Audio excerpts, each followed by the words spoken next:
Bueno, aquí tengo a Daniel Lara Farías. Entonces, en resumen, en Venezuela no pasa lo mismo que en Chile porque la calidad de vida del venezolano es superior a la de los chilenos, ¿no? Porque las expectativas y las promesas del régimen cubano, del régimen venezolano, pues resulta que sí son alcanzables y la gente sabe que lo van a lograr. En cambio, las promesas en el capitalismo no, nunca se cumple. Bueno,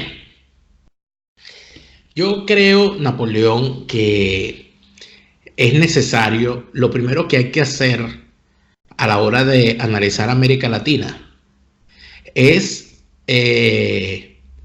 estirparse el penacho del cerebro. Hay una gente que tiene todavía, a la hora de analizar América Latina, tienen un penacho y un guayuco. Entonces creen que de verdad América Latina, yo veo mucho análisis de América Latina de gente lisiada por la lectura de las venas abiertas de América Latina. Se leyeron las venas abiertas de América Latina. Se leyeron 3 poemas de Benedetti. Se escucharon 2 canciones de Ali Primera, una de Silvio Rodríguez y 2 de Pablo Milanés. Es una mierda. Y entonces en función de eso, tienen la explicación para todos los problemas de América Latina. Yo no veo sentido a esto. A veces termina siendo, es que a lo que llames a la risa. Y te voy a decir por qué. Mira, en principio, o sea, arrancando, o sea, de arrancada, ¿no? Y yo sé que tú te molestas porque yo me vaya a lo más atrás que puedo llegar. Es imposible. Y es mucho más visible ahora. Hablar de todo lo que está ocurriendo en América Latina sin hablar del origen hispano de América Latina. No estamos viendo cómo está España en este preciso momento en el que estamos hablando. Y entonces nadie vincula, o sea, nos negamos a vincular lo que está ocurriendo en España con lo que está ocurriendo en América Latina. Pero lo mismo que está ocurriendo en España desde hace años y años está ocurriendo en Italia. ¿A qué te refieres? A todo el caos político italiano y español. No, yo me refiero al problema de la sociedad española de incomprensión de sí misma. Eso no es lo que se vive en Italia. En Italia se vive otro proceso político que también que ya es endémico. Creía que te referías a la política concretamente. No, lo que está ocurriendo en la política española es resultado de eso, de una sociedad que ha decidido, una sociedad que no se comprende y que ha decidido que tampoco se quiere comprender. Y en el caso de América Latina tenemos unas sociedades que se niegan a la libertad. Es que el gran problema que hay desde el Río Grande hasta la Patagonia es que no entendemos que la única forma de lograr el desarrollo económico es con libertades económicas, es con libertades ciudadanas. Cuando tú revisas, y ojo, el modelo chileno, sí, toda la cosa, cuando tú revisas desde el Río Grande hasta la Patagonia, los requisitos que hay para formar una empresa, bueno, es una cosa para la risa. Ni hablar en México. Para tú conformar una empresa en América Latina, todo va hacia el mismo lugar. Tienes que pasar por lo menos por 3 niveles del Estado. Tienes que pedirle permiso al Estado nacional, al Estado regional y a la municipalidad. En algunos casos se va más lejos. En algunos casos tienes que pedirle permiso hasta a los vecinos donde vas a poner la oficina, que es el caso de Venezuela. O sea, en Venezuela tú y entonces es como una alcabala tapa la otra. Bueno, pero aquí, espérate, aquí Beckham te puede decir, ¿y qué es lo que yo estoy viviendo con el estadio que quiero hacer, que me hacen toda la vida imposible, que primero fue convencer y que se pusieran de acuerdo las autoridades locales, las de Florida, de toda Florida, después fueron los vecinos, entonces me votaron de un sitio para otro, ahora me piden tal cosa? En el estado de la Florida. En el estado de la Florida. Que es un estado norteamericano y que exacto, en el estado de la Florida, pero un norteamericano. Pero quizá, no sé cuáles son los normas de la Florida, pero yo te aseguro que si el señor de repente se busca las mejores condiciones que pueda haber, así como en la Florida le pueden decir que no, De repente qué sé yo, en Dakota del Sur le pueden decir, véngase para acá que aquí le damos todos los beneficios. Pero no será que lo que está pasando es lo que dice Asdrúbal Aguiar, que es un cambio total de sistema, que está cambiando todo eso. Estamos en medio de un gigantesco cambio de paradigma, fundamentalmente en la relación que dentro de las sociedades occidentales se tiene entre la ciudadanía, entre los ciudadanos y el Estado. Porque evidentemente los estados no pueden ser inamovibles y los estamentos políticos pretenden que lo sean. Eso es imposible. O sea, tú no puedes seguir teniendo una choricera de requisitos para armar una empresa. Ok, ya va. Por ejemplo, lo que quiero entender es, ¿por qué sucede lo que sucedió en Chile? ¿No? Que ha sucedido en otros países, inclusive en Venezuela con el famoso Caracazo, pero es que en Venezuela en el Caracazo salieron a llevarse los artículos que necesitaban y los que no necesitaban también, pero no se pusieron a quemar esos artículos en la calle, no los sacaron, los sacaron para saquearlos, pero no para quemarlos, sacaban los colchones en los hoteles y quemaban los colchones de los hoteles, quemaban los edificios, quemaron el metro y después salió este hombre, Piñera, a pedir perdón como diciendo, ustedes tienen razón, yo me equivoqué.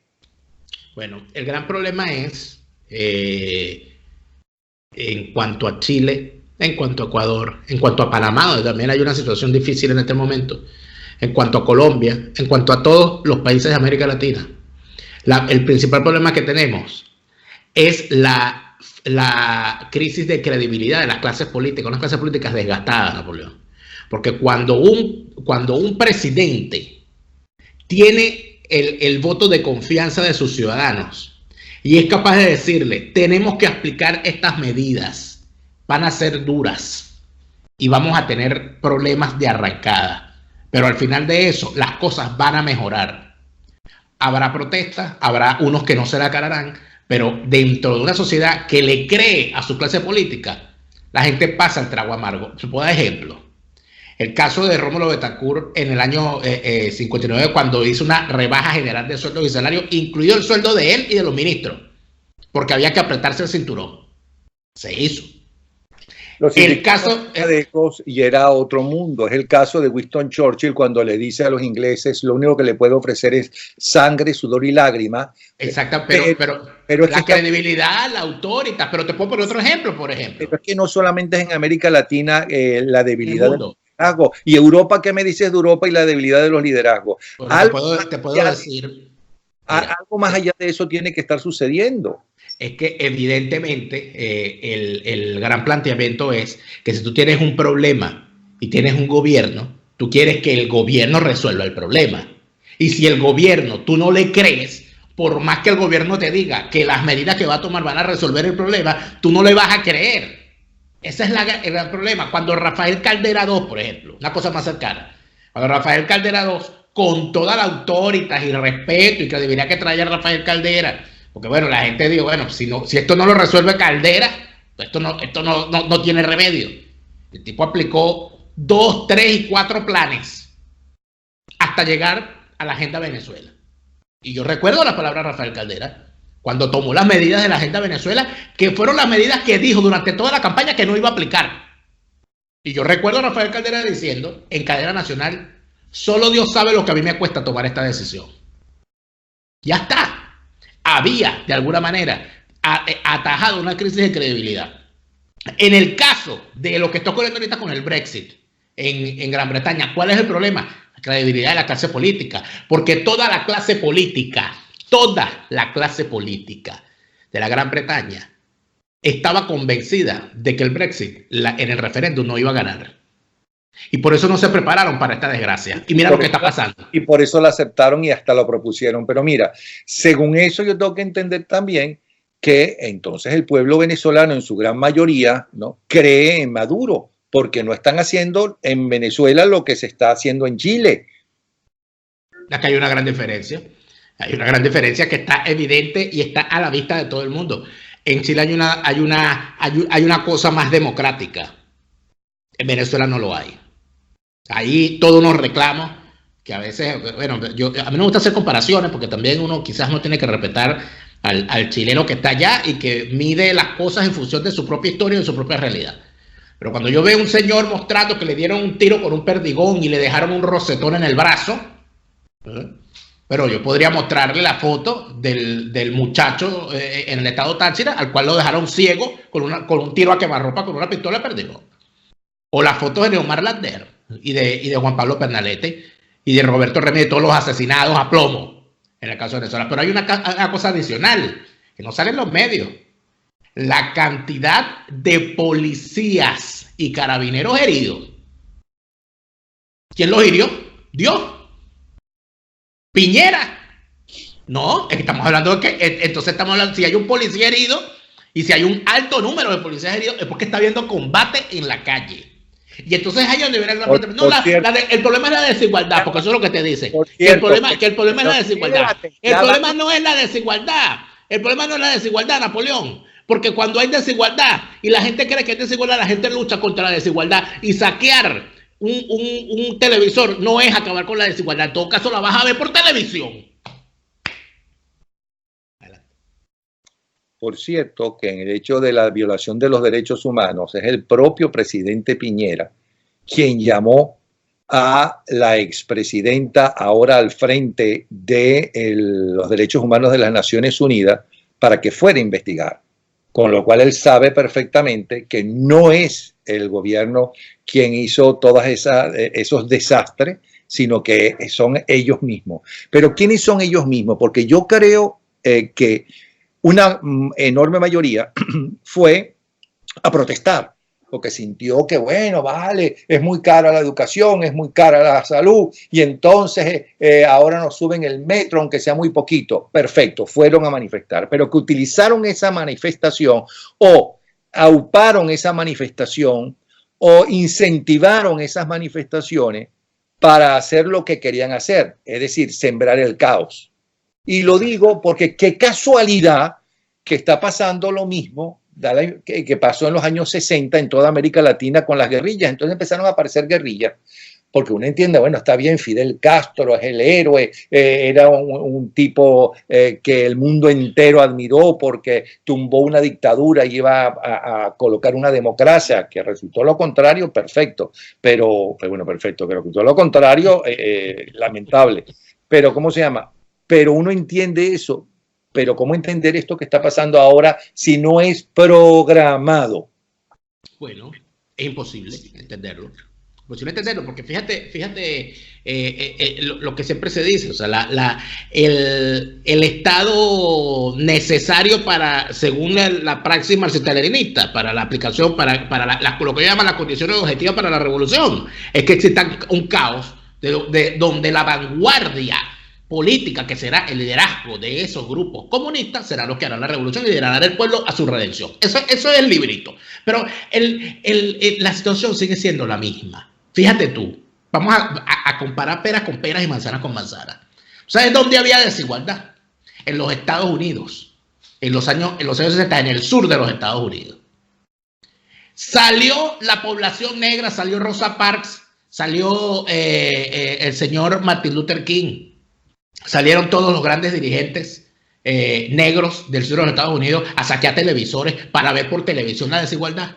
No salieron a las calles. Pero sí salieron a quemar. Y fueron rechazados por la mayoría porque no sumaron a nadie. Porque cuando Martin Luther King pidió que salieran a la calle a marchar por los derechos civiles, no de los negros, por los derechos civiles, hubo un gran movimiento de gente que no era negra que se unió.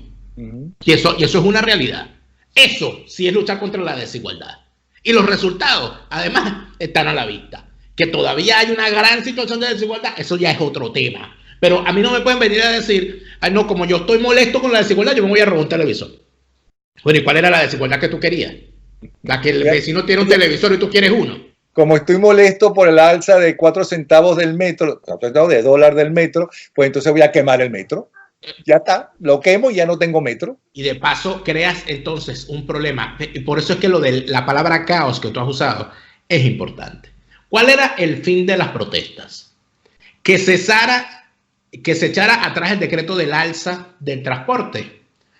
o crearle una situación al irreparable al gobierno que le causara daño para que de alguna manera el gobierno o cese o en las próximas elecciones salga quebrado. No sé, que están pidiendo la renuncia del presidente, pero yo creo que la convocatoria de las protestas era para que no subieran el precio del metro. Esa era la convocatoria de las protestas. ¿Y cuál era la argumentación? La argumentación del gobierno, ¿cuál era? La argumentación del gobierno, porque la cosa, si la vemos desde el principio, el gobierno decía lo siguiente, que por el bien del funcionamiento correcto del sistema de transporte, había que eliminar toda posibilidad de que ese transporte fuese en el futuro deficitario en su presupuesto. Y que por tal razón había que en este momento hacer el aumento de los famosos 30 pesos para que en el futuro se pudiese seguir disfrutando de ese servicio. ¿Qué es lo lógico? Si usted está en contra del aumento de los 30, usted hace una protesta en función de la rebaja de los 30 pesos o de que se haga de otra manera o de que se posponga o de que se haga de forma progresiva. Pero si el argumento es que hay que aumentar 30 pesos el transporte, porque si no, el presupuesto va a ser deficitario y eso va a causar problemas en el transporte, y usted, para oponerse a eso, usted sale y le pega candela al sistema de transporte, van a ocurrir dos cosas. Aunque el gobierno se eche para atrás, va a seguir el problema del déficit, pero va a ser peor, porque ahora va a tener que hacer una gran inversión para recuperar el sistema de transporte que usted destruyó. Sí, pero eso es por una persona que razona eso. Y además, eso es para una minoría que está convencida que hay que acabar con el sistema. Porque por otro lado, también es verdad que en Occidente, en los países occidentales en líneas generales, yo no los conozco todos nos enteramos y en las escuelas siempre nos hablan de los diferentes sistemas, es verdad, nos hablan del sistema socialista, es verdad, pero ¿quién defiende el capitalismo? ¿Quién defiende lo bueno del capitalismo? ¿En qué escuela? Es decir, ¿en qué primaria y secundaria se está hablando de eso? Pero que quizás... Al revés, perdona, al revés. No hay una sola telenovela, en líneas generales, donde pobrecita la pobre que es tan buena, que es virgen hasta después del matrimonio inclusive, ¿okay? Y además, pobrecita ella, tiene que soportar no solamente al dueño de la casa, que se la trata de raspar a como de lugar, sino a la mujer del dueño de la casa, que además la odia y la maltrata como la bruja de los cuentos de hadas. ¿Qué le están enseñando a la gente con eso? Que ser rico es malo. Que ser rico es malo, exactamente. Entonces, pero el gran planteamiento, Napoleón, es que es peor. Es que no se trata de la defensa del capitalismo, que en todo caso es un sistema. No, es que no se defiende la libertad, que es principal, que va primero que el sistema capitalista. Porque el sistema no se puede negar que es en el capitalismo, con el sistema capitalista como casi hegemónico en el mundo, que las sociedades han tenido mayor progreso a lo largo de la historia. Eso se puede inclusive comparar. Varios economistas lo han comparado. ¿Que puede ser perfectible? Bueno, que surja un modelo distinto. Bueno, muy bien, surgirá un modelo distinto que sea mejor. Si lo mejora, vamos para allá. Pero el planteamiento es el siguiente.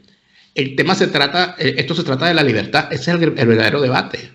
El verdadero debate aquí es que esta gente que quiere generar el caos, utilizando las libertades que les dan en los países democráticos para destruir ese sistema de libertades. A esa gente no se le puede permitir que siga haciendo esto. Tú no le puedes permitir a una persona que con la excusa de un aumento de transporte salga a quemar el transporte. Eso no se puede seguir permitiendo. Y tiene que haber una gran alianza por el sistema de libertades. Eso es a lo que debería aquí ir la clase política continental. No, para que haya una gran alianza para el sistema de libertades, primero la dirigencia de Occidente, de todo Occidente, tiene que darse cuenta de que nos están cambiando las normas que Occidente tiene, no solamente morales, que ahora con China, por ejemplo, como la primera gran potencia mundial junto con Estados Unidos y con el crecimiento de China como ningún otro país, gracias a que tiene una dictadura comunista, pero un sistema de capitalismo bárbaro, el peor capitalismo salvaje, está creciendo. Gracias al capitalismo, no gracias al comunismo, vamos a estar claros. Pero hay que convencerlos de que justamente con ese poder con el fanatismo de los musulmanes, de ese grupo fanático de musulmanes terroristas que están invadiendo Europa y de Europa vienen para acá, y que nuestras creencias son las mismas europeas, porque fueron los europeos los que sembraron las creencias aquí, que eso está desapareciendo, que están acabando con eso. Y una de las cosas fundamentales de Occidente es eso que tú estás mencionando, la libertad. En el Oriente la libertad es un problema, es malo, no les interesa. En Oriente la mayoría, la enorme mayoría, son dictaduras. Bueno, pero precisamente los que pueden dar una mejor visión de eso son precisamente los árabes musulmanes. Fíjate, dos ejemplos que te voy a dar, uno que me ocurrió hoy. En mi clase de alemán hubo un malentendido, porque hubo una alumna árabe que en medio de mayoría árabe, por cierto, o casi, con muchísima presencia árabe, ella sintió que cuando el profesor le estaba corrigiendo la tarea oral, o sea, le estaba corrigiendo la forma como hablaba, ella se sintió que como lo había hecho muy mal, ella sintió que la habían maltratado. Entonces ella le decía al resto de los compañeros que el profesor la trataba ella mal porque ella era árabe, porque tenía algo contra los árabes. Y otra árabe le dijo, pero a mí no me trata así, o sea que tu teoría se cayó. O sea,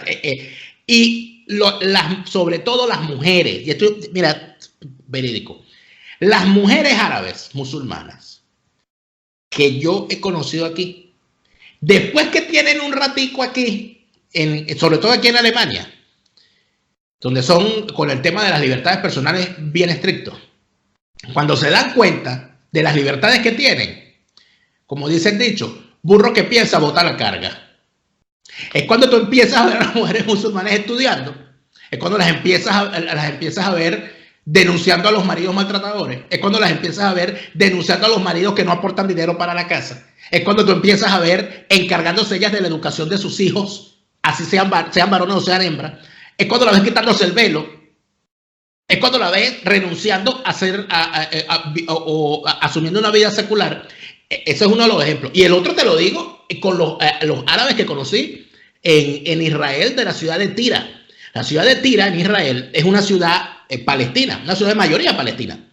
O sea, sus habitantes son mayoritariamente árabes palestinos, y ellos tienen su propio alcalde. Obviamente, si la mayoría es árabe palestina, el alcalde va a ser palestino. Y yo recuerdo que yo le pregunté al alcalde, una pregunta, era una rueda de prensa. Yo le pregunté, yo tengo una pregunta. Cuando se establezca definitivamente el Estado palestino, o sea, la autoridad nacional pretende ejercer, que aquí de verdad la solución de dos estados sea posible, y sea el Estado palestino, ¿ustedes se van para Palestina? Y me dijo, no. ¿Y cómo que no? Si ustedes son palestinos. Sí, pero es que en ese estado no va a haber democracia. ¿Cómo que no va a haber democracia? No, porque es que ninguno de ellos es demócrata. Y aparte de eso, yo soy de origen palestino y de origen árabe, pero yo soy de esta ciudad porque yo me tengo que ir. Aparte de eso, aquí hay democracia, allá no la va a haber, y yo no voy a ir a ningún país donde no haya democracia. ¿Qué mayor aprendizaje que ese? Mira, el que conoce la libertad y entiende lo que la libertad significa, la va a defender por encima de todas las cosas. El problema es estos muchachitos, ¿verdad? Yo creo que eso es una cosa importante. Son estos muchachitos que de la represión, de la opresión y de las dictaduras, lo que han visto son o videoclips o herramientas de propaganda. Y no han ni revisado la historia, ni se han quitado el velo. Y eso es uno de por cada muchacho de 18, 19, 20 años que ande por Latinoamérica pensando en comunismo, hay un fracaso de los sistemas educativos construidos en democracia.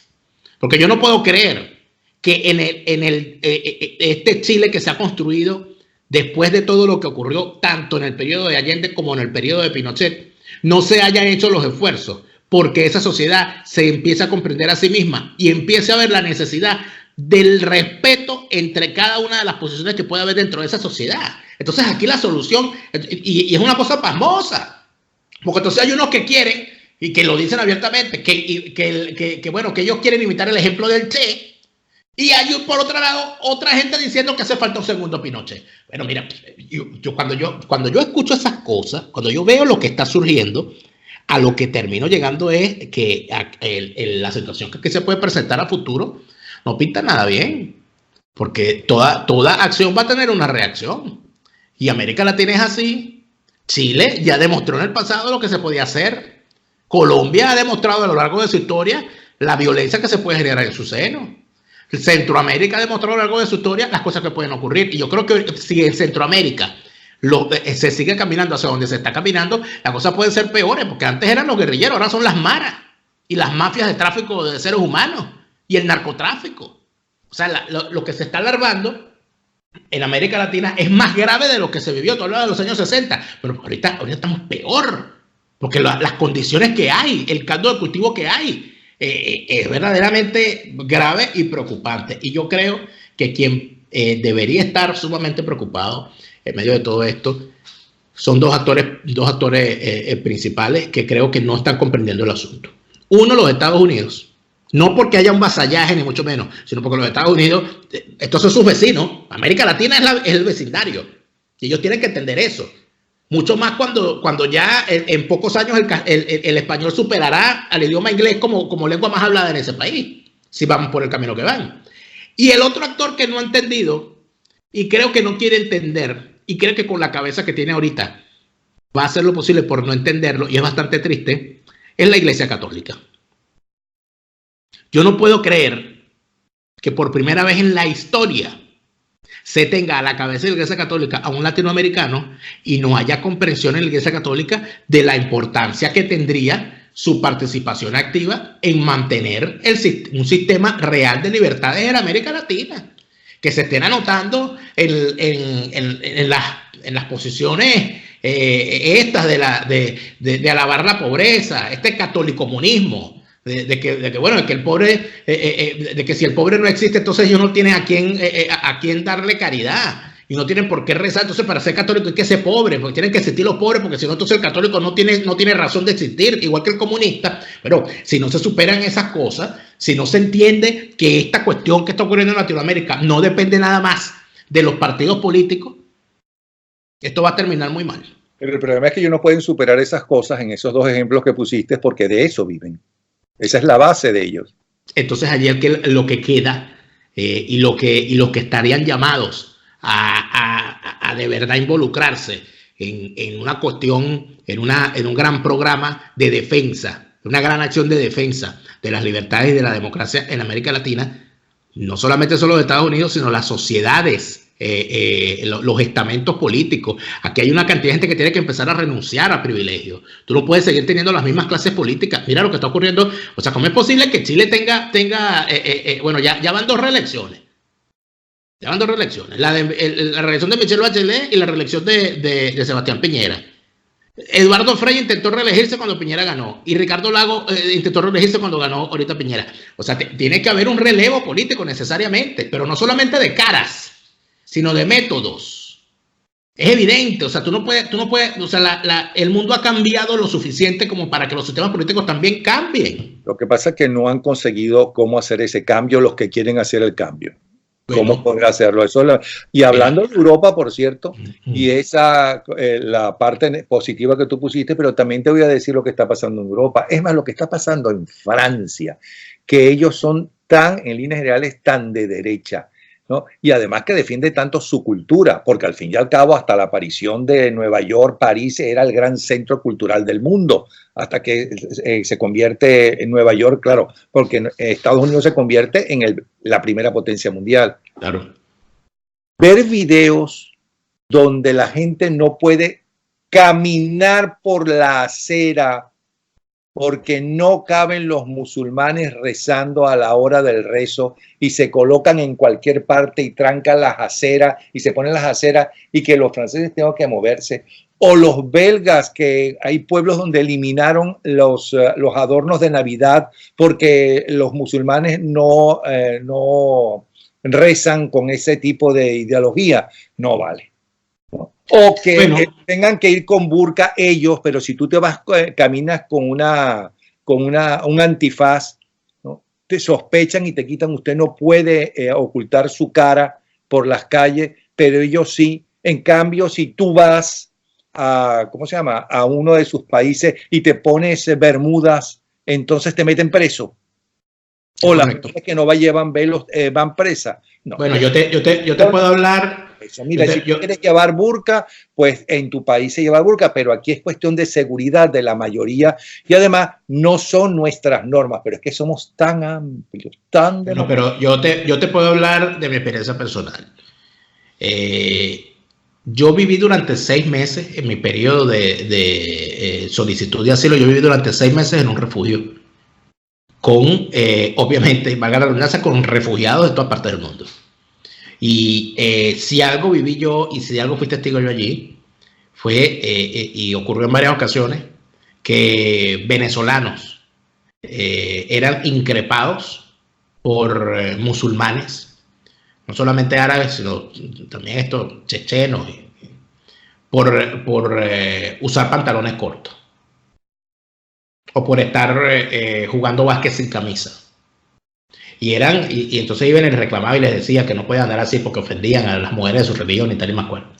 Y cuando uno iba y denunciaba a las autoridades, decía, mira, aquel señor que está allá me dijo esto, esto y esto, lo llamaba y le decía, mire, algo que le vamos a decir, usted está en Alemania, usted no está en su país.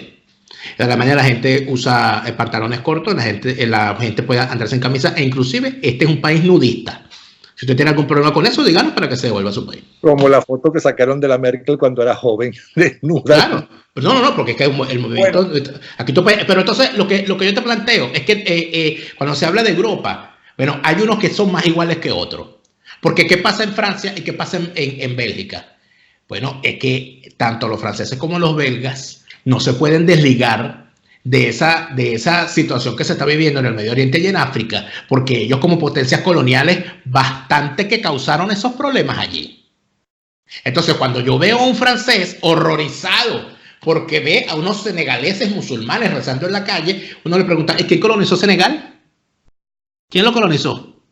Cuando uno ve a los belgas horrorizados, porque ¿cómo es posible que aquí estamos invadidos de cameruneses? Uno le pregunta, ¿y quién colonizó África? ¿Dónde estaban ustedes?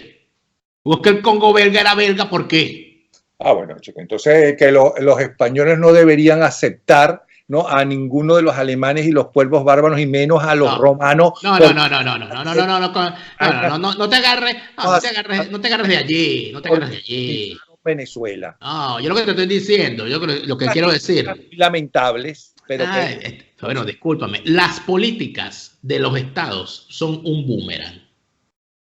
Cuando en España ven, cuando España se llenó de dominicanos, de ecuatorianos y ahora de venezolanos, ¿qué van a decir? ¿De qué se van a quejar?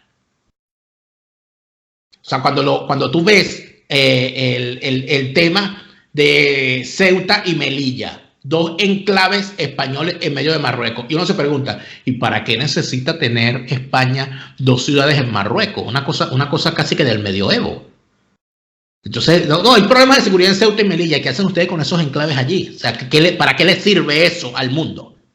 Cuando tú ves el tema en Francia, tú te dices, bueno, pero ven acá.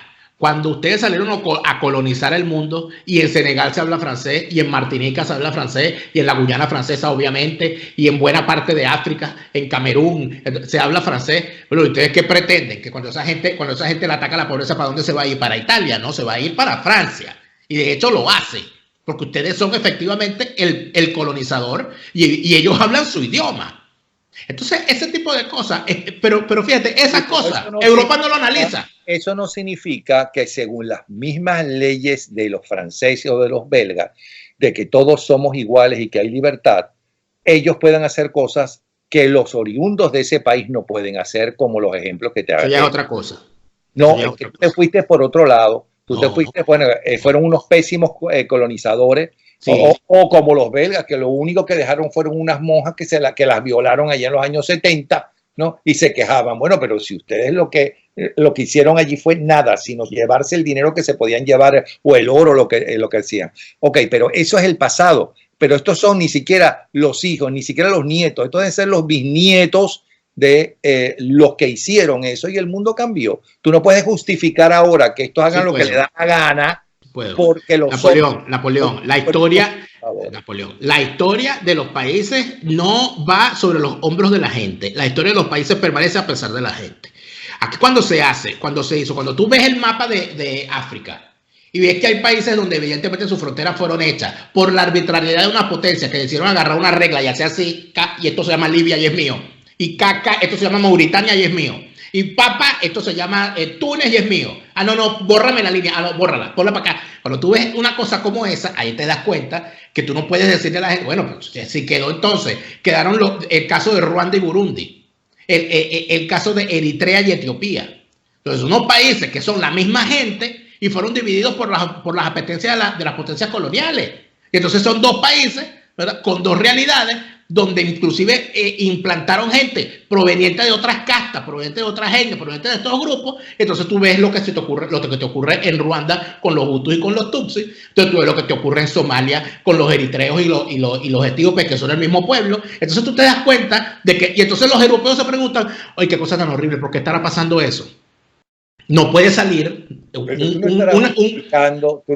francés puede salir, un francés de a pie puede salir y decir que él no entiende, pero el Estado francés no puede decirlo, porque el Estado francés es causante de esa desgracia. El Estado belga también, la corona belga. Pero no el Estado francés ni los representantes actuales de la corona belga. Pero ¿cómo es eso que ellos se sienten orgullosos, de que se hable francés por el mundo? Pero ya nos fuimos otra vez del tema. Entonces, ¿qué pasa en Venezuela? No te gusta perder, no te gusta perder. No, es que yo no estoy perdiendo ni ganando. Pero, ¿cómo se llama? ¿Qué pasa en Venezuela? ¿Por qué esta gente no cae?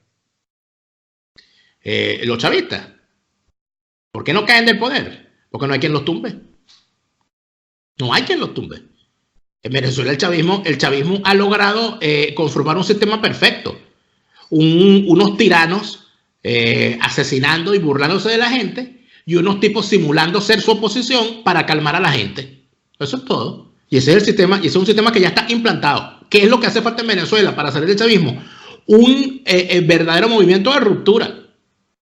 No sé si se está forjando, porque yo no estoy en el activismo político, pero si en Venezuela no se forja un movimiento, un gran movimiento de ruptura de ese sistema, pero que lo rompa de verdad, que lo quiebre por completo, que no quede nada, que se caiga al piso y que no quede, que sea imposible ni con pegaloca restaurarlo. Si eso no ocurre, Venezuela inclusive podría desaparecer hasta como territorio, porque lo van a vender por parte, lo van a sacar por pedazos. Por el camino que vamos, para allá vamos. Y no tiene nadie es inocente de todo eso. Todos están en complicidad. Bueno, por su fruto lo conoceréis, ¿no? O sea, yo hago una sola pregunta. Vamos a hablar de los 4 jinetes del apocalipsis, los 4 jefes de los partidos políticos en Venezuela. Pero esos partidos políticos ya no significan mayor cosa. Bueno, pero esos son los que están sosteniendo el gobierno de Guaidó, ¿o no? Bueno, esos son uno de los que están sosteniendo el gobierno de Guaidó, sí, pero no, son los que tienen representación en la Asamblea Nacional que Guaidó preside. ¿Y dónde están los que tú estás pidiendo? No, te estoy diciendo lo siguiente. Revisa las acciones, lo que hay que revisar no son los resultados, no las esperanzas. Cuando tú revisas los logros de Julio Borges, de Manuel Rosales, de Leopoldo López y de Henry Ramos Alú, ¿dónde están esos logros? ¿Cuáles son los logros? En 20 años. Henry Ramos Alú, los logros de los negocios de su familia. Julio Borges, mejor ni hablo. Manuel Rosales, bueno, que del año 98 en adelante ha rejuvenecido gracias a los cirujanos plásticos. Ese sí se ha dejado el pellejo, como dicen ahora. Y en el caso de Leopoldo López, las dos grandes acciones que Leopoldo López ha intentado hacer en su vida, que han sido el proceso de la salida del 2014 y luego su proceso de la salida de la cárcel con un golpe de Estado con una tanqueta frente a la Carlota, los dos han fracasado. Entonces, ¿cuál es el logro de esa gente? ¿Cuál es el logro de esa gente en 20 años? ¿Y el resto de los dirigentes? ¿El resto de los dirigentes quiénes? Bueno, María Corina, Antonio León. ¿Cuál es el logro de María Corina Machado? Los muchachos en el exilio. ¿Cuál es el logro? Dame el logro. Dime cuál es el logro. No, que la actitud de ellos, ¿cómo se llama? La actitud es una actitud, eso no es un logro. No hay logro. Es que hay que evaluar en función a resultados. ¿Cuáles son los resultados? No los hay. A mí no me puede decir María Corina Machado, y ojo, yo con esto no estoy queriendo decir que María Corina Machado me parezca, creo que es una persona honesta. No está embarcada en los temas de la corrupción. Es lo que yo creo de ella. Que alguien me demuestre lo contrario. Pero eso es una cosa. Otra cosa es que haya sido políticamente eficiente. No lo ha sido ni siquiera para un partido. Está a la vista. Lo que está a la vista no necesita anteojos. En el caso de Antonio Ledesma, ¿cómo no? Antonio Ledesma dio una lucha en el país, etc. Está ahorita exiliado. ¿Dónde está lo que agrupa a Antonio Ledesma? Los demás, bueno, que hay unos muchachos aquí, unos muchachos que están en Brasil, otros que están allá, otros que están allá. ¿Cuál es el resultado? ¿Dónde están? ¿Dónde están los resultados tangibles que uno puede decir? Mira, estos tipos lograron, agarraron y metieron preso a fulano, a mengano, se lo entregaron a los Estados Unidos, hicieron éxito. No lo hay, lamentablemente, no lo hay. De repente en el futuro haya algún resultado, pero en este momento lamentablemente no lo veo. O sea que tú no ves una salida ni siquiera inmediata. No, por supuesto, no, y mucho menos inmediata. Salida la hay, la salida es la ruptura, pero yo no siento, y esa es mi opinión obviamente, mi opinión es que la salida es una ruptura, no una cohabitación, ni una negociación, sino una ruptura, pero yo no veo que se esté configurando en ningún factor político un escenario de ruptura. No quiere decir que no, por lo menos lo que yo sé y lo que yo veo, ¿no? De repente hay alguien organizándose en la clandestinidad y en silencio, quizá, ojalá, y nos sorprendan. Y el día de mañana, bueno, nos digan, ay, mira, se solo usurpación, Daniel estaba equivocado, retírate. Yo me voy tranquilo para la playa, me olvido de todo esto, no hay problema. Pero en este momento, que se vea una solución a corto plazo, no la hay. Es lamentable. Bueno, entonces hemos terminado el programa de hoy. ¿Ok? De verdad que muchas gracias a todos aquellos que han participado en el programa de hoy. Estamos buscando qué es lo que está pasando en estos últimos programas con diferentes voces, diferentes opiniones. Gracias, Daniel. Hasta mañana. Chao.